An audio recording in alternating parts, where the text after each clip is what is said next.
Well, hey there, intentional streaming fans.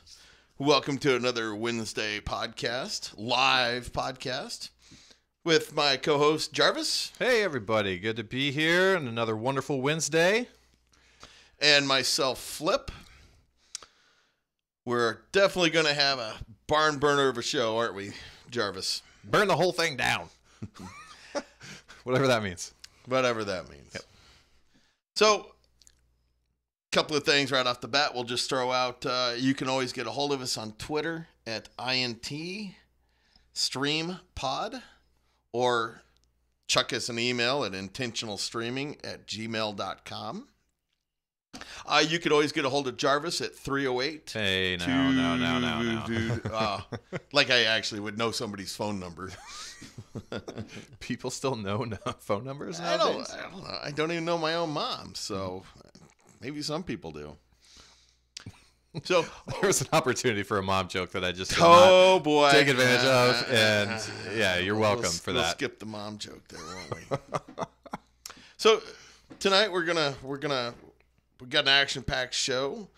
We're gonna go over some big news and notes from the past week of NFL news. Then we're gonna get into our third edition of this year's rookie class, which is going to go over the wide receivers.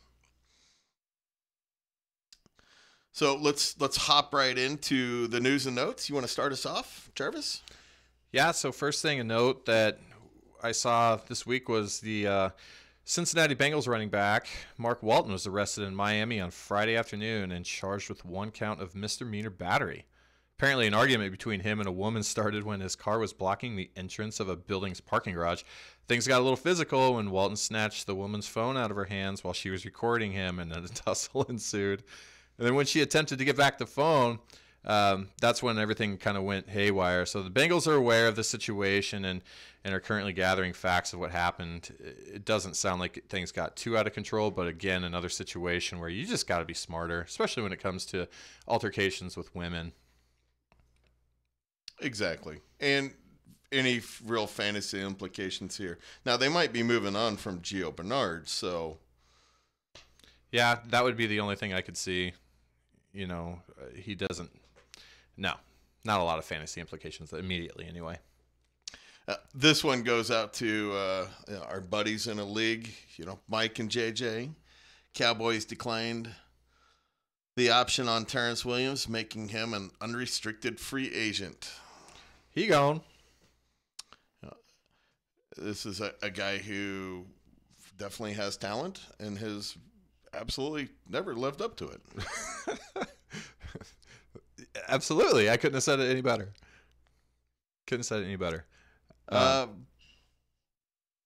Brown signed former Texas wide receiver Jalen Strong. They're making moves. Browns are active. They're busy. This is another guy with a lot of potential. This is a guy who I believe was a first round pick of the Houston Texans a few years ago? I'm not really, I don't remember exactly what round he was in. I was really high on this guy, and I wanted to draft him in one of the dynasty leagues. Luckily, I was blocked from doing that. He's just never really panned out that much. Nope. So no surprise there to see them moving on from him. Bucks, they signed former Cardinals running back Andre Ellington. You know, he played with Bruce Arians in Arizona before, so he's following him down to Tampa. So we'll see what happens there. You know, that might spell the end to Jaquez Rogers down there, who was barely used last year. He filled in nicely, though, when Martin was hurt that year. And that was a couple years ago. Yeah. Yep, that was nice. I had him that year, and he helped until he got hurt. And then Bills finally parting ways with Charles Clay. Woo! That guy sucked a lot of money out of them. That guy was really good with Tyrod Taylor. And, he had some productive years in Miami, but, boy, they were giving him some serious cash there. And what happened? The Cardinals turned around and picked him right up and gave him $3.25 million for a one-year deal. This was interesting to me because I'm pretty high on Ricky Seals-Jones. And so my first thought was, okay, so what are they doing there? Are they moving on from him? But they are moving him, but where are they moving him? They're talking about using him more at wide receiver. And I'm guessing probably using Clay more as just a blocking tight end. Yeah, that was surprising to see because, again, I'm pretty high on Seals Jones. I think he's just got a ton of athleticism. And if given the opportunity in the right situation, I think that he could have, a breakout year. And I do like Seals Jones. I'm one of the many that really didn't know much about him, but we did find out about him last year, didn't we? Mm-hmm. Now we break into the we came to this what's going on in Pittsburgh segment. Yeah, I mean, this is not a Pittsburgh Steelers show. It's really not. I swear it's not. But what other real fantasy or NFL relevant news is really going on right now, except for as the world turns in Pittsburgh? Yeah, I mean, when we're sitting here talking about Andre Ellington and Jalen Strong and Charles Clay and Mark Walton, it's kind of slow news out there. So until the next two segments here.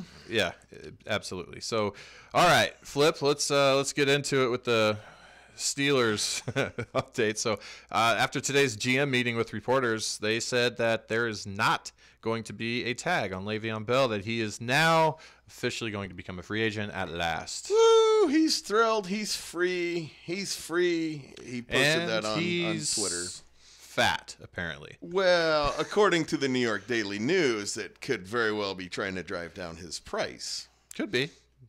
Because the Jets came out and said they don't want to break the bank. They won't break the bank for Bell. So what better report than one of the better news outlets in the Big Apple saying he's 260 pounds or got up to 260 pounds. Now, I posed this question to you before the show, and what benefit would it be for Bell to be 260 pounds now while he's angling for, it's really sounding like he's wanting at least the first 3 years and $48 million. Mm-hmm. If he's 260 pounds and doing his best impression of Jared Lorenzen. Yeah, there you go. It would cost him millions and millions. How worried are you about it? If I was still a Bell fan. Oh, jumped off that wagon, did you? Oh, I got rid of him off one of my fantasy teams before last year. And, it's not that I so much hate Bell. Yeah, I was doggone disappointed. I didn't wear his jersey after, I think, maybe the first couple of weeks. It's in the closet, shelved away for till it goes to Goodwill, I guess. Or I, put Woodson on the back. Right. But I wouldn't be overly worried. The big thing is these are just reports out of a team that's in the running for him. Why not paint him in a bad light? Saying that he got up to 260 pounds by, eating bonbons while smacking strippers' butts in Miami, for the whole off season.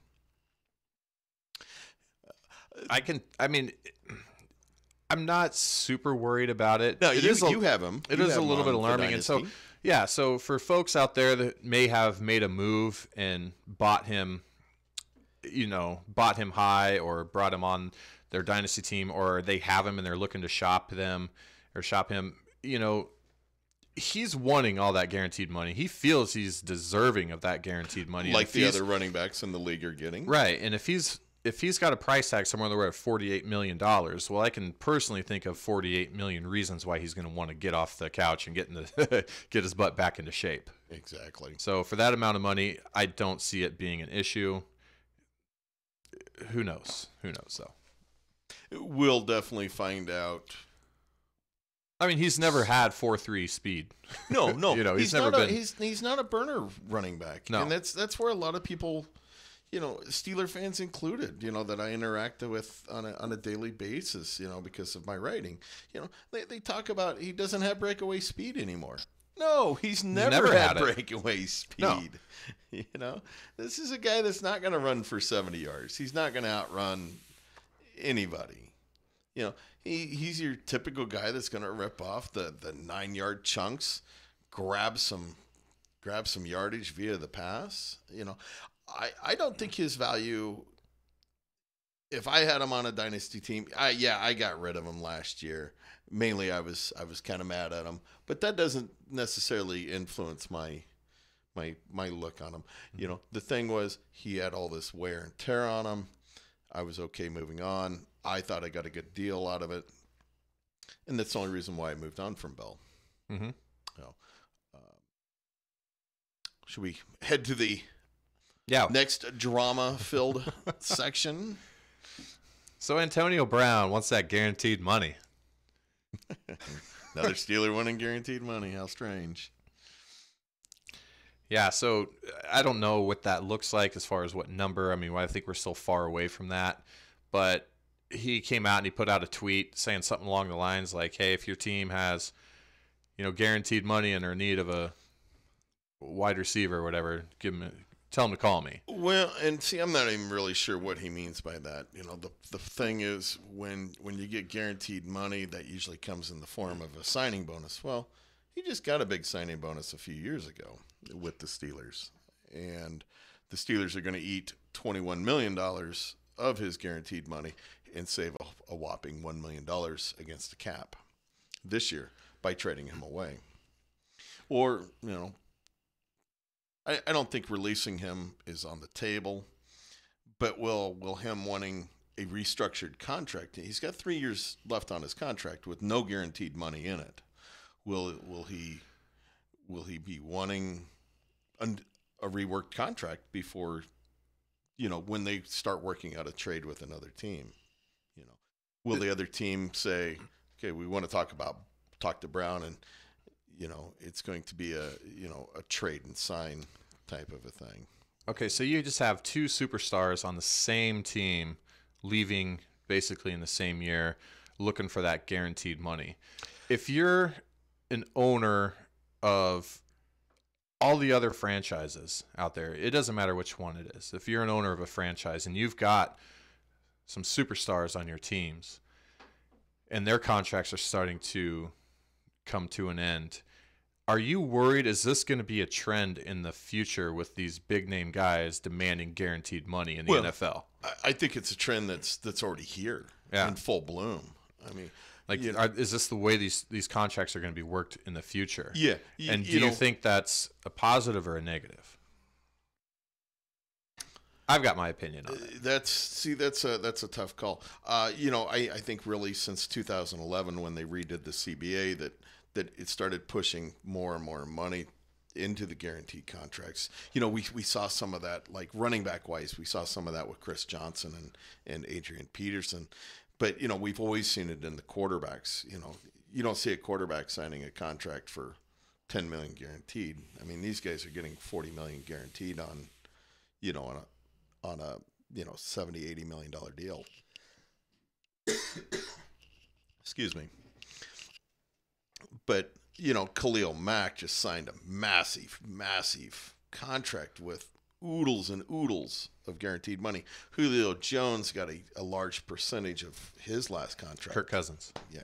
Kirk Cousins, fully guaranteed contract. Now, this is where I think it's a bad thing, is when we start heading down the road of baseball contracts. Basketball Speaking contracts. of baseball contracts. Oh my fully goodness. Manny Machado. Fully guaranteed deals that these players in the major leagues, how many of these players, I mean, you're a bigger Major League Baseball fan than, well, my little toe is, but what? that you like baseball more than my little toe does, and that would be about the only aspect of me that would like baseball. Okay, I got you. Okay. So, how many of those guaranteed contracts are fulfilled in baseball? Well, there's a handful of them, I know for sure. In fact, there's one of the best contracts that's ever been signed in any sports history was Bobby Bonilla with the Mets. It's still paying him for like another 5 years, I think. He's been out of the league for, what, 10, 15 years now, and he's still getting paid every year. Every month he's getting a check for like, what, $30,000 or something crazy like that, or $50,000? I don't know. But my thing is with the whole guaranteed money, if you shift to fully guaranteed contracts, my fear is what you could see happening that's going on in the NBA. And this is one of the big reasons why I stopped watching it, is all their contracts are guaranteed. And so when I watch a game, I don't see them hustling, like back on defense or anything like that. It's just, I feel like there's a lot of jogging, and and this is just my personal opinion. I'm sure there's people out there that are like screaming at me right now. I'm like, you are an idiot if you think that, but I got out of it. I stopped watching it because once you get that guaranteed, like, where's your motivation to get out there and bust your butt every day? Now, some people have that built in internally, and they don't have to worry about that. Like, they just feed off the environment and the atmosphere of the crowd and everything like that, or chasing certain, records and things like that. But some people are like, hey, I got paid. I'm good. I'm good. I think for the most part, you're going to have people with, competitive juices that don't. Yeah, the fully guaranteed is great, but I think they're going to just do their competitive juices to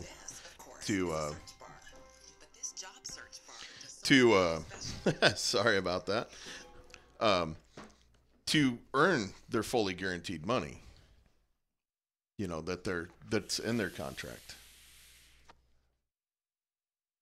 So with all that said and done, like, okay, so we know that when they're going to move on from him, he's getting traded. We know that. Yes.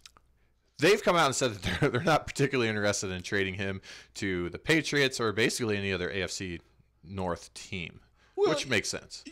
And in fact, I thought that earlier today, I heard him say that they'd prefer to not trade him to anybody that would be playing the Steelers on the regular. So are we shifting our focus mostly to like maybe a possible NFC landing spot? I think that would definitely be preferred, definitely don't want to trade within their own division. I mean, sending him to Cleveland would be, oh my God, that'd be kind of scary. Or, could you really, Steeler Nation would probably come unglued as a whole if they sent him to the Patriots. Yes. So. The Patriots are needing that outside receiver. Yes. They sure are. So what does this do to other guys on the team? Yeah, that's an excellent question there. You have Connor, who's coming off a Pro Bowl year, his first full year, where, he was, I think, second in the AFC in rushing. But the team was second to the last in total rush yards. They're the second most one-dimensional team. Now, is the loss of Bell going to help Connor, help their rookie this past year, Jalen Samuels? Are they going to get more touches? Well, I think the departure of Antonio Brown has far more of an impact than the departure of Le'Veon Bell. Oh, no. That's what I meant. Yeah. Are they going to run the ball more? Are they going to run the ball more? Are they going to not be so one-dimensional? I think a lot of that has to do, it comes down and it's going to fall on James Washington's shoulders. Can he step up? Because you're going to have Juju there, and I expect a big season from Juju again. I thought he had a big season. He did. That's why I said again. Yes. He's one of my favorite wide receivers in the game, Juju. Now, there's also a lot of talk that the Steelers could go after some free agent wide receiver or even one via the draft, and we're going to be looking a little in a little bit here about the wide receivers, but yeah, this now depending on the progression of James Washington, who I know you're not super high on. I'm not super high. I like the potential in there. He just had such a horrible rookie year, even when he saw the field. I mean, he was playing 80% of snaps in games, but not getting any catches. I mean, it was like the second week against, I think it was Kansas City. He played, or maybe it's the following week against Baltimore. He played like 80% of the game and only had one catch. And I was not even aware of that until I read that article that you wrote about that. You had put forth a lot of good information, a lot of solid points that, again, just go unnoticed to the normal fan. You know what I mean? Yeah, and it's just something really surprising. Him and Ben were just never on the same page. But one guy it definitely could open up some possibilities for is Vance McDonald, who he's splitting time with Jesse James. Well, Jesse James is a free agent and might not be coming back. So I think McDonald caught around 50 passes last year. I mean, this could really spike. And I like him far more than Jesse James. Mm-hmm. And I like Jesse James. Jesse James is like, a 33-year-old, 7 foot tall tight end. Yeah. I mean, he's slow. He's got great hands. Former gunfighter. Yeah. And he just stands there. Ben hits him. He catches it, and then he gets pummeled and falls down. Yeah. He's not a run after the catch guy. But Vance McDonald's very athletic when he's not dropping passes, which he didn't do so much this And we've year. all seen how he can run after the catch. Yes, with that big stiff arm. Yeah. Against Tampa Bay. Wow. I'm sure everybody's seen that where he I don't remember the safety's name, but it was a pretty decent safety, and just shoved his big paw in his face, not once but twice, and knocked him to the turf and called it good. Yep. So, there's a lot of call for the Steelers to grab a wide receiver in free agency and in the draft. A lot of Steeler fans are down on Washington, and I'm skeptical of Washington. But we're talking about having replace 168 targets, 1,300 yards, and 15 touchdowns. Those plays have to go somewhere, whether you're running the ball or passing the ball. This is a high-octane offense. Absolutely. You're not going to want to change Roethlisberger's game, and he's a gunslinger. He likes to throw the ball, and he's really good at it too. He's a good quarterback. He's going to need that complement to Juju in a very big way this year. Because my concern with Juju, and I do have him on one of my dynasty teams, is can he truly be a number one wide receiver for the Steelers? I don't think there's a question about it. I think that he kind of in a lot of ways almost was their number one this year.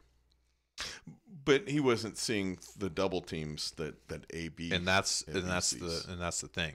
That's what's going to remain to be seen. So we're going to they're really going to need to bring in somebody that can fill that Juju role. Now, you're not going to obviously bring in someone with the expectations to put up the same numbers that Juju was able to do. But you need someone there. You need a complement to take that attention off of Juju, and give Ben some other options. That's my sentiments exactly. Can they? What's really going to happen? Nothing's really going to pan out until we see what happens in free agency and then in the NFL draft. Yeah, and where are they picking? 20th. 20th. Yep. So they can get themselves a good wide receiver out of this class if that's their primary focus. Well, they just have some other huge holes first. Maybe foremost. I don't know. Hey, you have a pretty big hole left where Brown is leaving. So Yep. We got lucky and filled the bell hole fairly decently with James Conner, but you got a quality backup behind Conner and Samuels too. Mm-hmm. So I wouldn't be worried at all if I was a Steeler fan about the backfield situation.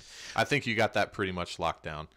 Roethlisberger's got another 2, 3, maybe years ahead of him. I say he's still probably got, knock on wood, 1 to 2 high productive years. Possibly a third. Just depends on what happens. Just depends on how much of a beating he actually takes. Right. And if he keeps leading the league in interceptions as well. So let's roll right into our 2019 NFL wide receiver draft class. Who's looking for a wide receiver? Or maybe who's not looking for a wide receiver? It might be better just to list the teams that aren't in need of like a good wide receiver. But some of the ones that I've picked out that just seem to have some needs. The first one that came to mind is San Francisco. San Francisco, they've got Marquise Goodwin, Dante Pettis. They're getting rid of Pierre Garçon. He's out of there this year. Wow, what a bust. And now there's a lot of talks, though, about Antonio Brown going to San Francisco. So yeah, we'll see if that's generated from the Steelers only or if there's actually, mutual interest with Shanahan there.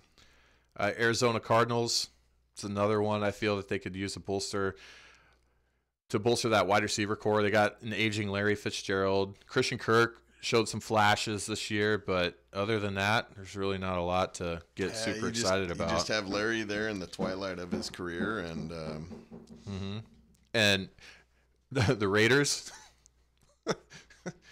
I mean, now see, they just probably turn around and actually trade him to New England just to, probably just to see what they could get. Them parting ways with Cooper really left a huge void on that team. The Raiders are in full-blown rebuild mode. I mean, I think that we can see that from the moves that Gruden made. But when they got rid of Cooper, which, I mean, he was so incredibly inconsistent there.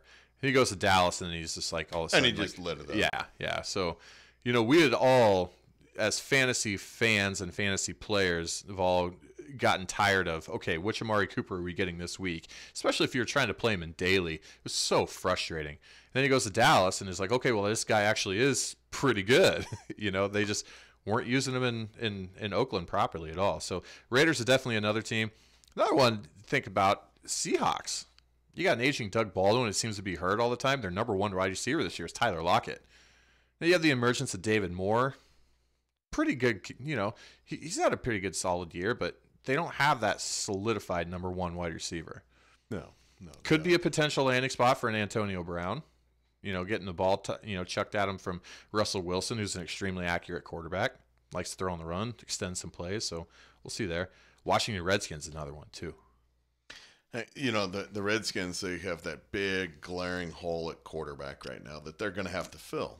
But, they have Josh Doxson, who's, he's never panned out, has he? Well, I don't know if it's because he's just hasn't panned out or if he doesn't have a quarterback worth a hoot giving him the ball. Like, you get him down in the red zone, Doxson's a beast. So the jury's still out on him. All right. Well, at least somebody still likes Doxson. Yeah, I'm a fan. Patriots, they have a glaring need for an outside receiver.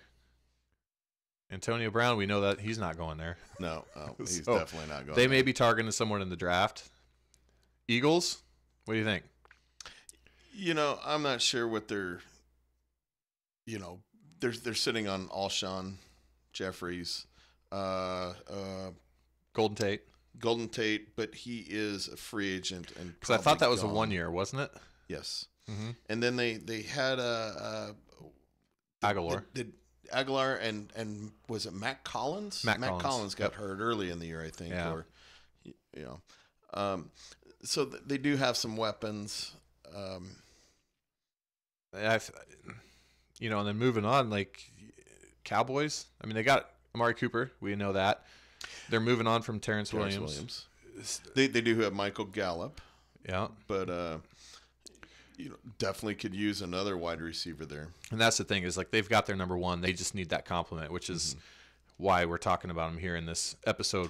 These are not necessarily landing spots for Antonio Brown. Right. Absolutely. We probably should have clarified that beforehand. And then the Steelers, we just talked about that. Their situation could definitely use a complement there to Juju. Giants, there's a lot of talks about maybe Odell getting moved. If they move him, they're going to need some help.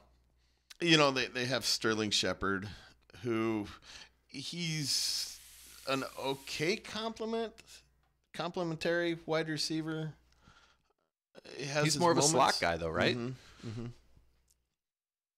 Then you have the Dolphins, who the Dolphins are talking about moving on from both Amendola and Devontae Parker. They didn't pick up Devontae Parker's fifth-year option there. Yeah, he's all but gone. And he's a wide receiver with oodles of potential, but between staying healthy and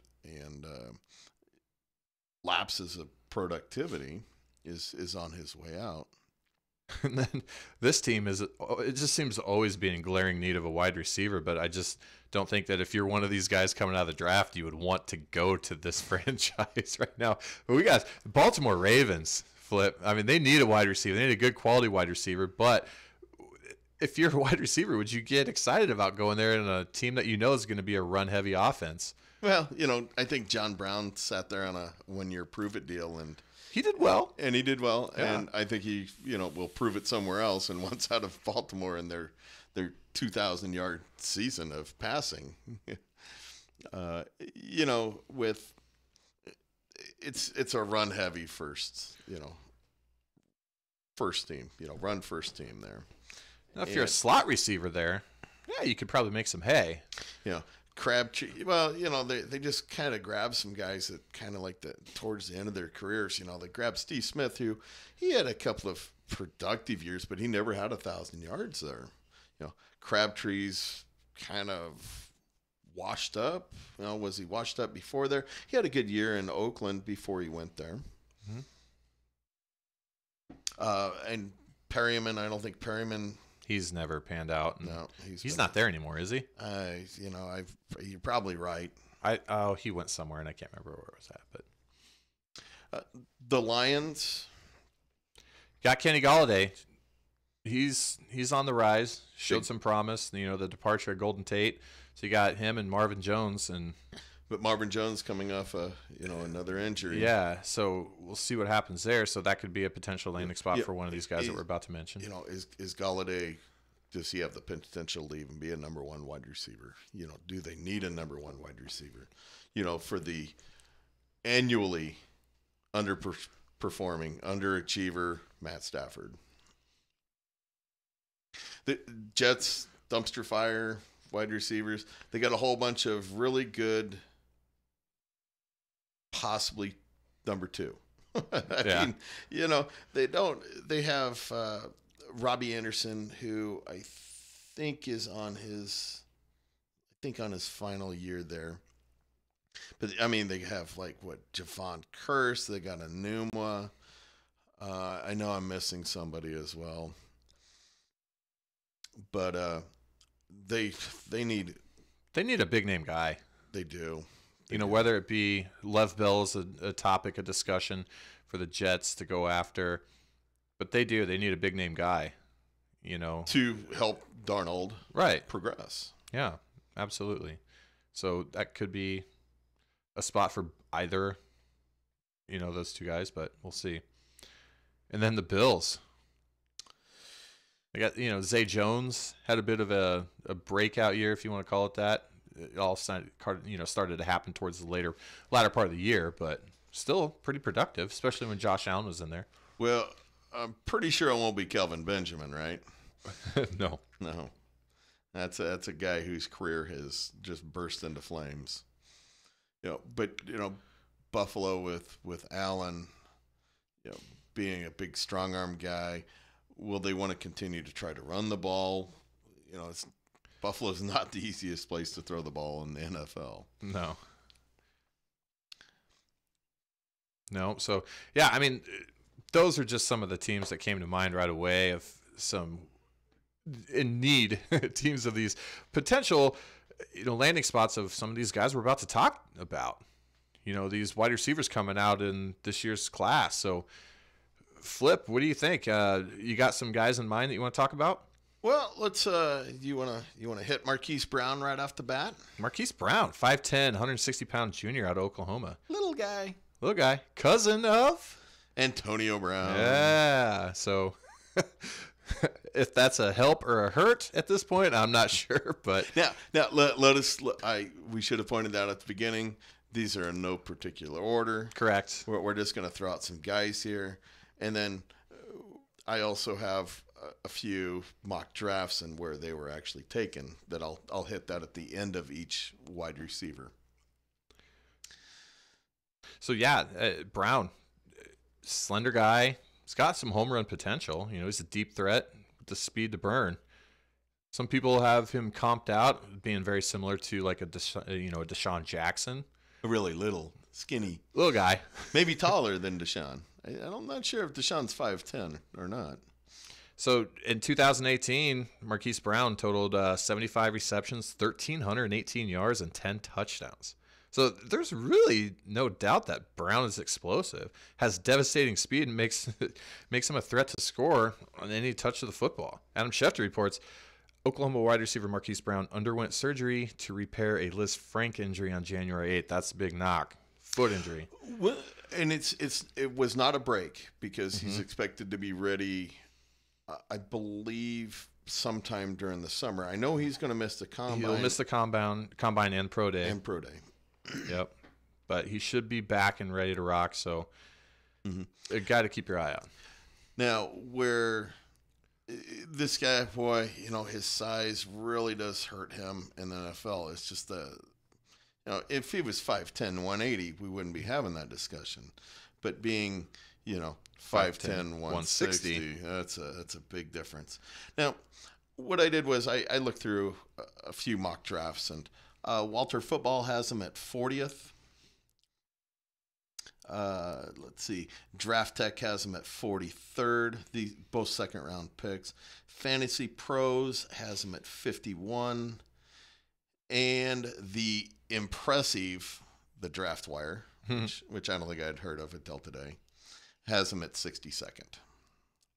So even though he's a little guy, these mock draft sites are actually drafting him fairly high in the second round. Not even mid. A couple of them had him not even making it through the midway point in the second round.